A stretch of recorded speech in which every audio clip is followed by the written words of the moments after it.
Have I got some awesome news for you? Once upon a time, Andrew Tate made a product, and it was called Hustlers University.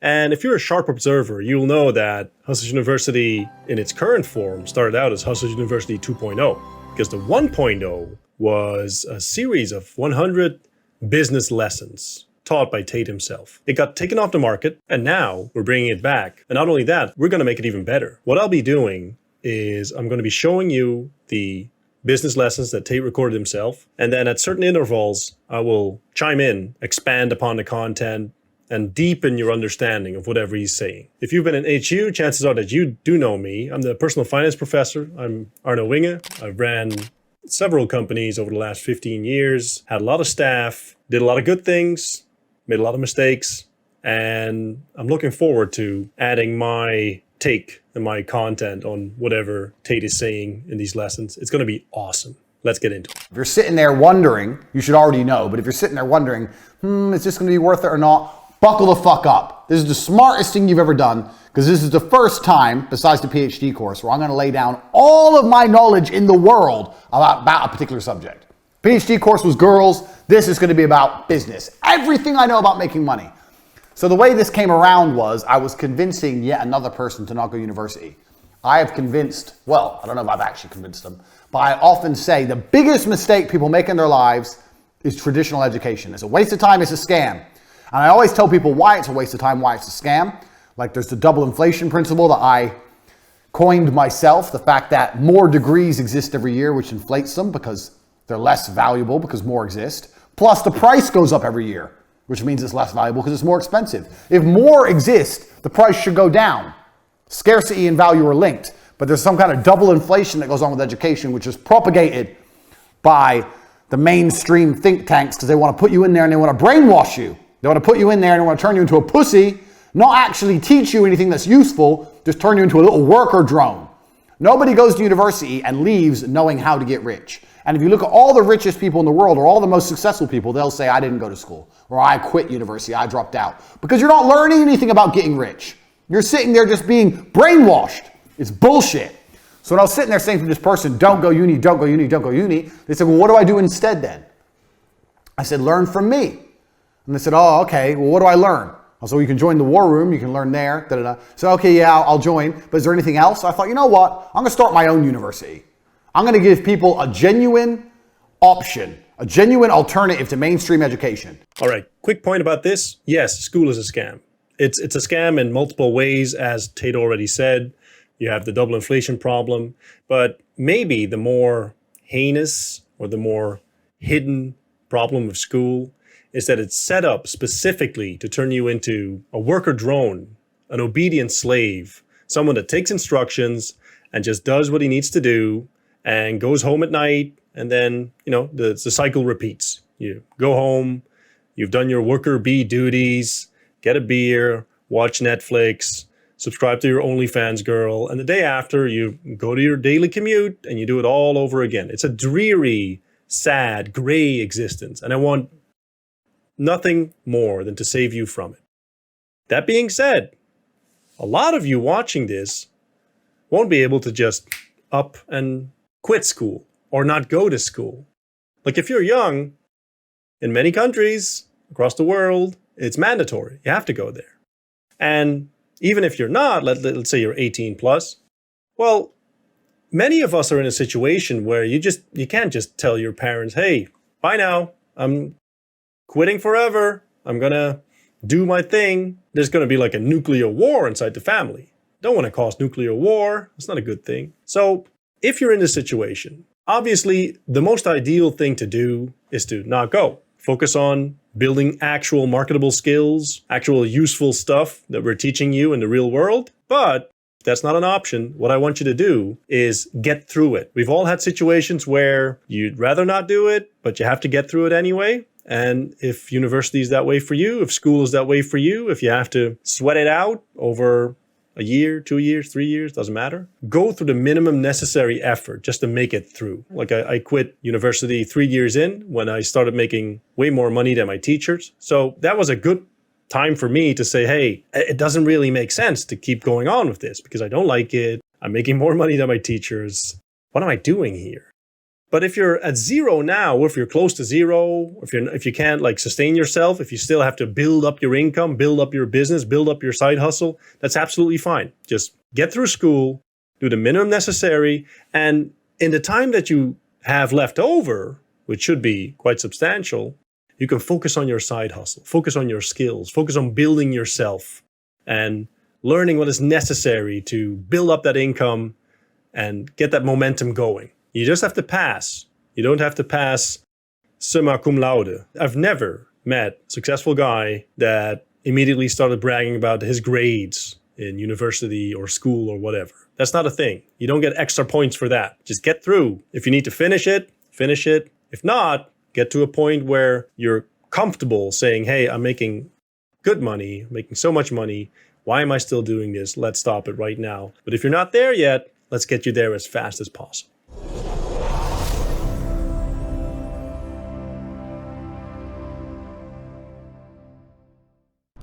This is no nonsense, no fluff, no doubtably the hardest hitting presentation given by a multimillionaire on how to make money in history.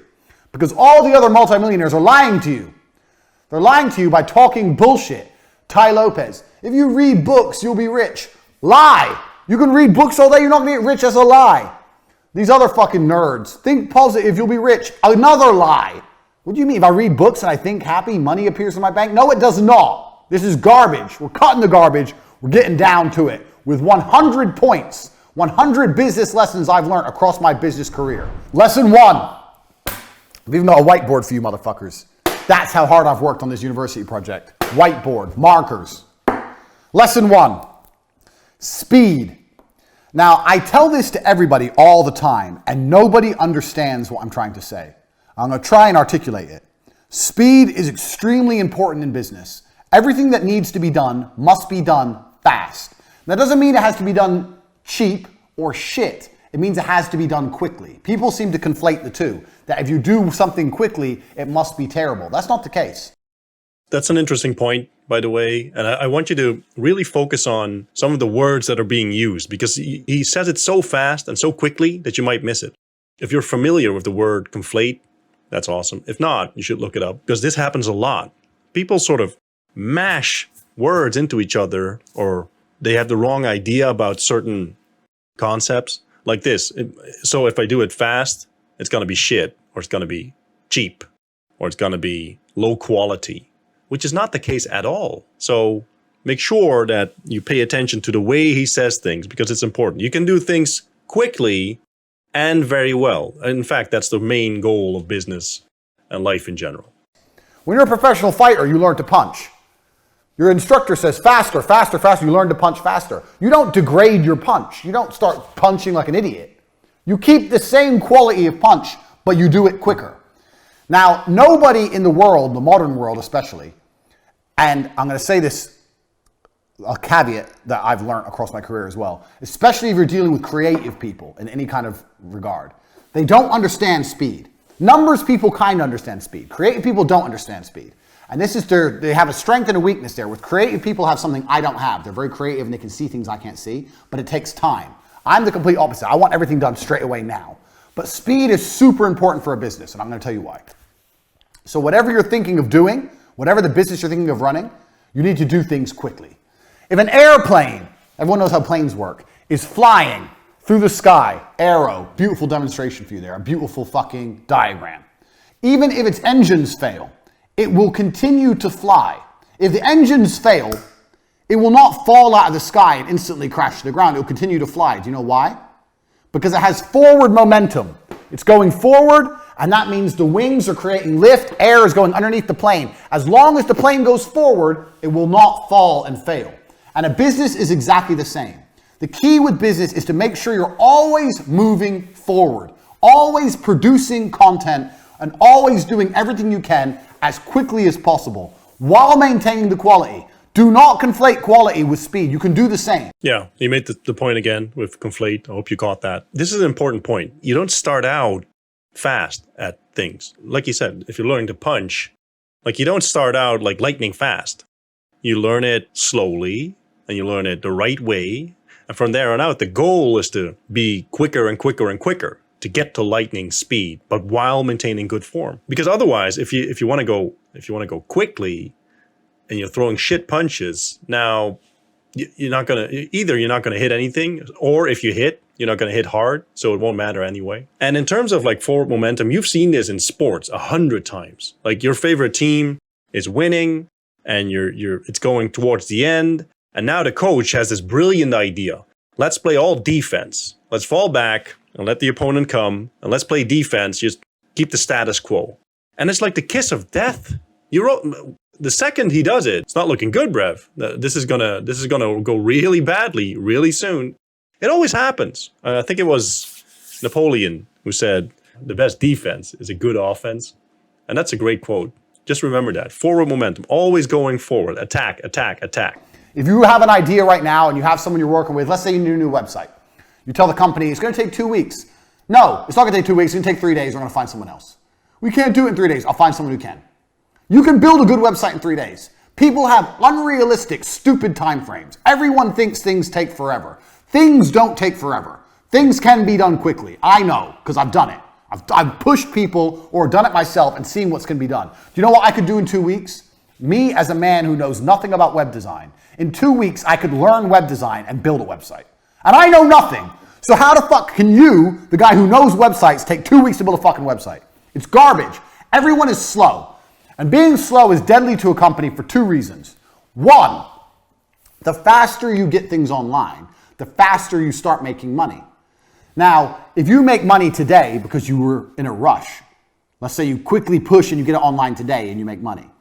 That's one universe. And another universe where it takes a week and you get it online. That week of making money is gone. That money is lost. The longer it takes to get something online, the less money you're going to make as a whole. What he's talking about is opportunity cost, which is an important concept to understand in business. Every hour that goes by unproductive, that hour is gone. Like it's never coming back. That's it. We haven't figured out how to go back in time yet, but you have to stop fucking around and fiddling around, and you have to get to work and get something out there. Like the vast majority of successful products, especially these days, when they're pushed out to the market, sure, they're not perfect, but they're out there. At least there's momentum going on. You're getting results back. Doesn't have to be perfect. Just get it out. Do it now, quickly. Chop, chop. If I start a company today to the end of my life and start a company next month to the end of my life, the one I start today has been running longer. It's going to generate more money. The quicker things are done, the quicker money is made. It's as simple as that. That's starting a company. Even if a company is already online, speed is super important once again. I'll give you an example. Let's say, producing an advert. The faster you produce an advert, the faster it's out, the faster you get results. If you do it quick enough, you might be able to produce 2 adverts in the time that other people take to produce 1. Now you have double the advertising that other people have. Speed. You have to attack and you have to move quickly. When I talk to people say to me all the time, I have a business idea. I'll say, okay, cool. A week later, I'll say, how's your business? They'll go, what business? You have an idea and it's been a week. Where's your fucking company? Where's your business? It's been a week, you ain't done shit. People are lazy, people are slow, people are complacent, including you. Everything must happen instantly, quickly, fast, speed, attack. Hitler conquered Europe with blitzkrieg. You need to go quickly. I cannot emphasize this enough. But also life, money in general, like almost everything needs to be forward, needs to be now, fast, not slow. And if you're not familiar with blitzkrieg, Hitler completely overwhelmed the enemy because he was much quicker, much faster. It was a decentralized organization. They're still teaching it in military academies today. So where he fought against an enemy that was very centralized, and every command needed to move across different scales to get to the head guy, and then the head guy would send word back. By the time the guy would send word back, they were already overrun. Like the tanks were already 30 miles ahead. It's all about going forward, attacking quicker, being faster. Lesson 1, speed is important. Nothing can be slow. I'll tell you another quick story about this lesson. I used to run a company, so you're going to find out about a whole bunch of companies I ran and I've run in my time during this presentation. So my work history is long and varied, but I'll give it to you a very short version. There was a job selling television advertising that required a degree in marketing to sell TV advertising packages. It was cold calling.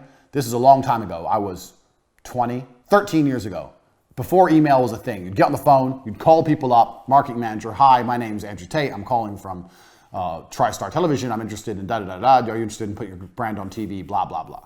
Old school sales, which anyone, if you've not done a sales job, and if you are gonna look for a job, do a sales job. Because once you learn to sell, you're gonna be all right. 100%. Like, if this is great advice in general. Doesn't matter what job you do right now. If there's any way you can get sales experience, like preferably toes to toes, nose to nose, maybe door to door, maybe telephone sales, doesn't matter. You interacting with another human being, you selling, you picking up that skill, that is so important. That will massively increase your social skills. I mean, your people skills in general, your ability to open people up, your ability to read social situations. It is massively important. Can also make you great money, but in terms of personal growth as a human being, super, super good way to get that done. Sales. So anyway, I went to apply for this job. They said I needed a degree. I said, I don't need a degree. They're like, why didn't you go to university? I said, because I ain't got 4 years to waste in school. I'd rather get 4 years of experience out here working jobs. I'd rather have real experience and money in my pocket and learn the hard way than go to some school and sit around and drink alcohol and do drugs like all these other university graduates are. I'll work for free for 1 week. And if you don't think I'm good, don't give me the job. That's what I said. I worked for free for a week and they gave me the job because I'm a G. So there you go. That proves how pointless uni is. I got the job above all the graduates because I was prepared to do 1 week's free work. Well, it's better to do 1 week's free work than 4 years free work while paying money to go. The fuck is that? Waste of time. So I got this job at TriStar. I'm there. I break the company sales record in the first month. How? Because I was just on the phone. Hard work. Just calling. I would call everyone. Everyone in the office would laugh at me because we were a real small business. We were really small in terms of television advertising standards. And I would call the companies like McDonald's, like the huge companies that we never stood a chance of getting a deal with in a million years. I'd call everyone, tenacious. I'd get the newspaper and go through it. Anyone who put an advert in, that means they had an advertising budget, means they had a marketing manager, call them. So I broke the company record. In the first month, I landed 3 40 grand deals, 120 grand I brought in, 10% turnover, 10% commission, 12 grand for me. I was 20, got 12 grand. I didn't have never had this kind of money in my fucking life. I couldn't believe it. Turns out the top salesman there, besides me, because I broke the company record for the first month. I didn't break the company record as a total, but just for the first month. The best salesman there was a guy called Dan. You're going to hear about Dan a lot because he taught me a lot about sales and business. He wanted to start his own TV company. So I'd only been there a month. Now I'm having lunch with Dan, the number 2 in the company, and he's saying, I'm going to go start my own TV company. I want to make you a managing director. I've been doing it a month. I'm 20. Now I'm going to be a managing director of this company, but I have 12 grand in the bank, so I have a bit of money to sit on. I'm like, yeah, fuck it. What's the worst that can happen? Fuck it. So I only worked for this company a month and a half before I quit and start my own TV company. I'm 20. I own 50% of a TV advertising agency. Turns out Dan is a massive cocaine addict and basically left me to run the entire company. That's why he wanted me. He wanted me to do everything and him just go out and take the money from the bank and do cocaine. So at 20, I ran the entire company. Now, for a year and a half, this company functioned. And this company functioned by selling the cheapest television advertising that ever existed.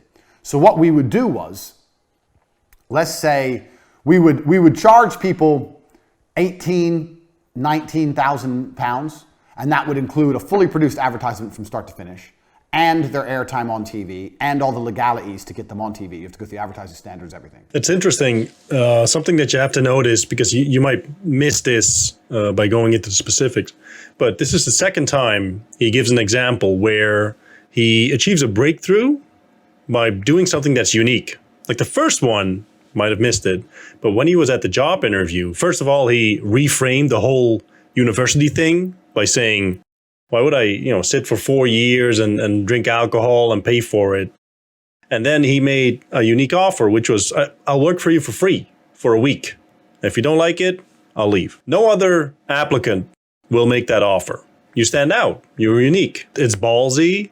It's a guarantee. It's something that no one else will do. And now we're going into a new story about the new business. And he specifically says the reason it works is because, and then comes an offer, which is unique. Again, like no one else can do this. There's always like a gap in the market. It's either high price, low price, guarantee, doing something your competition won't do, can't do, hasn't thought of doing, and you add it into the mix and you create something unique, which makes you stand out amongst your competitors. That was a complete package with like 150 adverts on TV for like 18 grand.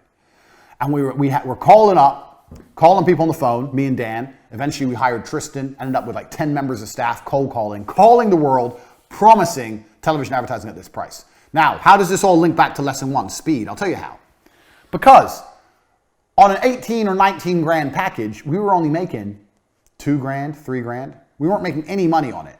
In fact, a lot of the deals we were losing money or breaking even, but we were just trying to build up a customer base. We were just going into meetings saying, here's our clients, and showing a list of clients. People were like, how the fuck these young guys got all these clients? Very important point again. If you don't have anything to show for your efforts, like if you can't show any past clients, any past work, that is something that you need to get out there ASAP. And the best way to do it is either you start doing it for free, something that is taught in the freelance campus, or like this, you take massive action, you start getting out there, you start sort of putting your name on the board, getting some results in. When you have a track record, when you have a portfolio, when you can point towards, like, I'm working with this guy, I did that for this person, the selling process becomes a lot easier. If you graduate as a surgeon, no one wants to be your first patient, trust me. They must be some kind of young marketing geniuses. That's what people thought we were, but really we were just selling it too cheap. So we had all these clients. So how did we stay alive for a year and a half before it finally blew up in our face? Speed. We were robbing Peter to pay Paul. So we were getting money in. I bought a brand new car. Dan had a brand new car. We had this big fancy office. We're paying wages, but we didn't have the money. So how do you pay to put the person on TV? Well, you get a new deal. You get a new deal. You get a new deal. So you're paying for old deals with new money. But the key was, as long as we kept the speed going, as long as we kept the speed, as long as we kept pushing forward, we were never out of business. We didn't even need to make profit. We just needed to get money. If you could just find a way to get money into the bank, you don't even need profit. We were doing 2 deals a week. In our first year, we turned over nearly £1 million. I'm 20. I've got £1 million business. But there was no profit. It was just land a new deal so we can put the old deal on TV. I mean, this is very similar to what I experienced, and you'll hear this a lot. Like, ideally, every single deal, every single client will make you a good profit, and like the profit curve is like upwards. Like it's easy going, it's steady, and you get there. In the real world, things aren't ideal ever at all. So you're going to run into deals that you maybe misquoted, or that you thought were going to be more profitable and they aren't, or you get payment is delayed, or whatever. Stuff is going to show up. Again, the only way to overcome that is not being dependent on one thing and just keep pushing for the next, money in, money in. That should be the mantra. And eventually you get deeper and deeper and deeper and deeper into the hole. So it gets to the point where you owe shitloads of money, which is what happened. Now, this business would have still lasted another 2-3 years. And this business, I learned a very valuable lesson in, which we're going to come to later. We're going to come back to this business, so pay attention. But I learned a really important lesson in this business. But this business would have lasted another 3 or 4 years, except I took a 1-month holiday to go training kickboxing in Thailand. I was still training at the minute. I wasn't a world champion by then, but I was still a professional fighter. I was training. I took a 1-month holiday. During my holiday, Dan just did shitloads of coke from the company bank account, just emptied the company bank account. No deals were landed, and it all blew up in our stupid faces. Law, fucking court cases, everyone taking us to court. I was 20. When you're young, you're scared of things. There's bailiffs at the door. We've lost our office. I was literally sitting there. I couldn't sleep. I was panicking. I didn't know what to do. Everything fucking blew up in our stupid faces. Yeah, almost every successful guy I know has a story like this, where things just completely fall apart. Like, they come apart at the seams, and it feels like it's hopeless. But I had the same thing happen to me. Someone stole $250,000 from me, wrecked me at the time, like completely, wiped me out. Looking back, blessing in disguise, taught me a lot of lessons, made me more creative, made me more resistant to adversity, more stress resistant. That was awesome. Like, in the moment, it's not going to feel awesome. Looking back, it's going to be awesome. So it doesn't really help if you're in trouble now, but trust me, in a couple months, couple years, you'll look back at this time and you'll be happy that you went through it. Even though you're not happy now, maybe, if you're in the shit, but you'll get out You'll survive. If I could go back in time and I didn't take that 1 month holiday and I would have kept it running for another 3 or 4 years, and if I knew then what I know now, some of the other lessons I'm going to teach you, this would have made me a millionaire at 20 years old. So, speed. If you are moving fast, you cannot fail. The name of this company was T2 Television. T2. T2 Television proves speed wins. Get the money in. Get a deal. Produce the advert. Get it out. Get someone else in. Get money. Now, speed. No, we can't wait. When's the meeting? Oh, next Wednesday. No, it's not next Wednesday. It's tomorrow. Tell them we'll go there tomorrow. They can only travel to us next Wednesday. We'll go to them tomorrow. We have to close the deal now. Money, money, money, money, money now. Speed. I cannot emphasize this enough because it is my entire business philosophy. If I had to give you one important point, this is the reason this is the first point. Speed. And everybody is slow. And if you start to work like me, you'll realize everyone's slow, and that's okay. But things must happen quickly. It's extremely important. So let's talk quickly about what we learned in this video, in this lesson. Tate talks about speed. And one of the first things that we encountered when we went into the lesson is how important it is to be precise in language. People conflate stuff all the time, get this wrong idea where speed is supposed to be either cheap or shit quality, or you suffer from whatever adverse effects of doing things quickly. That's bullshit. You can do great work and you can do it fast. And you need to do it fast because you're competing against people that are slow, which is great.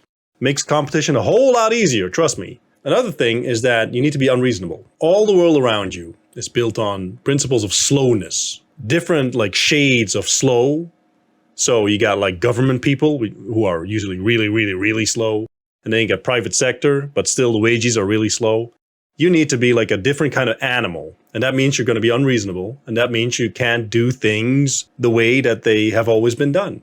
If you couple massive action with something like a unique offer, what makes you stand out, can be a guarantee, can be low price, can be high price, whatever your competition isn't willing to do. A quick caveat before I go on, because every single one of you is going to think, oh, low price, so I got a discount? No, you don't have to do fucking discount. Don't discount. Something that's unique. Guarantee, extra service, better service, more service. If you couple that with massive action, you're golden. You're going to sign a whole lot of deals very quickly. And then lastly, every single one of the successful people that I know have ran into adversity, and that's absolutely fine. That it's going to happen. A bad day is coming, and that's just fine. Like for now, if you're not in that situation now, rejoice. It's awesome. And if you're in that situation now, it's awesome as well, because now you get to go through it, you get to be put through the gauntlet, forged in the fire. And looking back, I can guarantee you're going to look back at it thinking, yeah, that was, I wouldn't really want to go through it again. But the fact that I went through it, that I made it through, made me a better man, which is awesome. Overall, speed, get money in, get going, needs to be fast. Results need to be now. Massive action that will save you from a whole lot of problems that normies run into.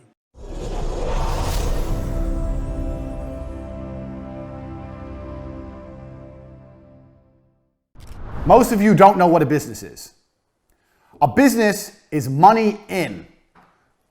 A business is nothing else but money in. It's not money out. It's not your accountant. It's not your logo. It's not your website. A business is money into a bank. So, a drug dealer who has money going into his pocket is more of a businessman than someone with a registered trade logo and an accountant and all this garbage who ain't getting paid. You own a business if you're getting paid. That's what a business is. Cash is first. Cash is the lifeblood of any business. And this used to be like widely known. This used to be, obvious. These days you have these things where they run on like venture capital money. They run on loans. They run on debt. They run on like family money. And they burn money like a house on fire before they ever, like for years on end. Like everyone knows the whole, in business school, they love to teach the Amazon story where he starts it and then for a decade or something, they're losing millions every single year. And now it's being like propped up. Like now it's the biggest business in the world, or a huge business anyway. So this is the way that you have to start. No, it's not. It's retarded. Like it's actually stupid. Yes, if you have access to unlimited capital and you can sell your idea and you can sort of get that going and build the next Google or Amazon, good for you, man. Go for it. But chances are you're a relatively normal dude or a relatively normal girl and you're just starting your business. In that case, it's money in. That's what we're all about. I'm not here to teach you how to set up a business that needs 60 million in venture capital. That doesn't make any sense. I'm here to teach you how to set up a business that does not require endless resources. Take your idea, you get it to the market, you start getting money in. That's the most important thing. Or, you need at least $1 million in capital before you can even think of, no, that's not a thing.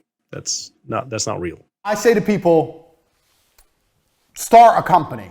How would you start a makeup company? And they go, okay, well, I'd find some makeup and I'd get a logo and I would I'd get a trademark and then, I'd need stock. Listen to all the things they're mentioning. Find makeup. We're going to have two things. We have things that cost money and things that make money. As a business, your primary concern is always making money. And when people think of how to start a business, all they start thinking about is how to spend money. Oh, I need to find a makeup brand. I find some makeup and test it out and then get a logo and get some labels made and get a warehouse and get a website and spend. Where's the money in? Where's the money? This is a business. Where's the fucking money? You're talking about spending money. I'm talking about making money. So as a hustler, you always have to be about making money. Money in is a business, not money out. The amount of people I've spoke to said, I have a business. And I go, what have you got? Oh, I've got this, and I've got a registered trademark, and I own this. And I know you've all watched Dragon's Den, and you think this shit's important with your registered trademark, and you own this, and you got the logo, and you got the labels, and you got the product, and you got blah, blah, blah. You're not making any money. No one's paying you. Yeah, Tate is a master at sort of cutting out the BS, all of the bullshit arguments, and he does it here very fluently. I have people asking me, like, should I use this color for my logo, or do you think this is better? What kind of paper should I use for my letterhead? Bro, it doesn't matter. It doesn't fucking matter. You need to get money in. That's your main priority right now. Cut out all the BS. Please stop being worried about all the taxes and the trademarks and people stealing your idea. That's not a thing. Just get going, get money in. Because most ideas never come to fruition because of all that bullshit. It's not a business if no one pays you. It's a business when people are paying you. Until then, it's circle jerk bullshit. It is much better to have this right and this wrong. Understand me? It's much better to have this right and this wrong than the other way around. That is extremely important for you to understand.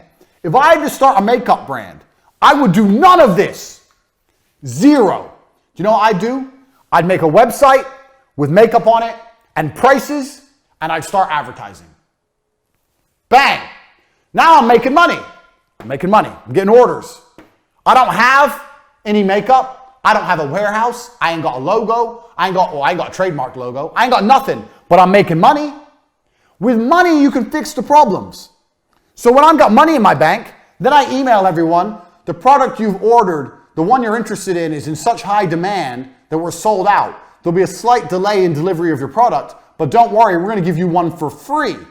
Or we're going to give you a free gift. Very important, by the way. This is a very old strategy, the bootstrapping. If you read successful business guys' books, biographies, how they started their business, this is extremely common. And if you don't pay attention, you might see this as being disingenuous or screwing over the customer. And what's very important to notice is that what he just said was you send the email, you send the message to the buyer, basically saying, hey, unfortunately, there's going to be a delay. But then you give them something extra. So you compensate them for loss of time or any inconvenience caused. So that's super important. You can't do that and not give them anything extra. You need to compensate them. But at least you got the data in. So you can do this in a way where both parties actually win. Thanks for being a valued customer. Now this person's going to wait. They're like, free gift. Okay, I'll chill. I'll wait. Now you have 3 or 4 weeks to find some fucking makeup to put in the fucking mail. But at least you got money. You got money in the bank. You've spent none of your own money, or hardly any. You got money coming in, and now you got to find a way to fulfill the orders. That goes back to business lesson number 1, speed. Now you got to quickly find some makeup, find a logo, stick it on, put it in the fucking mail. But doing that makes more sense than this. What if you do all this shit and then you try and advertise and no one buys? Then you've lost. If we do it my way, I advertise, no one buys, I ain't lost anything. Super important. Every business guy that I know, that I've ever talked to, has made this mistake, me included, where you're so sure, you know this idea is going to kill it. This offer is going to crush. And so instead of testing it small and testing the waters first, you just go all out, go for it, and then it flops. It's a massive bomb. It doesn't work at all. And now I wouldn't say you're all in, but you've spent significant resources and money and time into it, and then you find out it's actually shit. You're wrong oftentimes. That's why you test, which is what he's talking about. You test small. Business is a lot of like investing, where you mitigate or you reduce the size of your losses by testing small, and then when you hit a winner, you go for it. You double down on it. Big whoop. Who cares? No one wants my makeup. Oh well, good thing I don't have 500 boxes of it sitting in my fucking bedroom. Like you dorks. A business is money in. When you want to start a business, your number one concern is, how do I get money in? Nothing else. Everyone who starts a business starts talking about everything else. We need an office. Why do you need an office? No one's paid you yet. And you're talking about an office? I need a new laptop. Why? No one's paid you yet. You're talking about a laptop? You don't need anything until people start giving you money. Money in is a business. Money out is vanity. It's very easy for me to think of a business, buy an office, buy laptops, hire staff, get an accountant, sort out the tax records, register the company online, get business cards, get a logo and get that trademarked. And I'm doing all this shit. I'm spending all this money, wasting all this time, and no one's paid me anything. It ain't a business. I've seen this up close when we started the real world, and it started with an idea.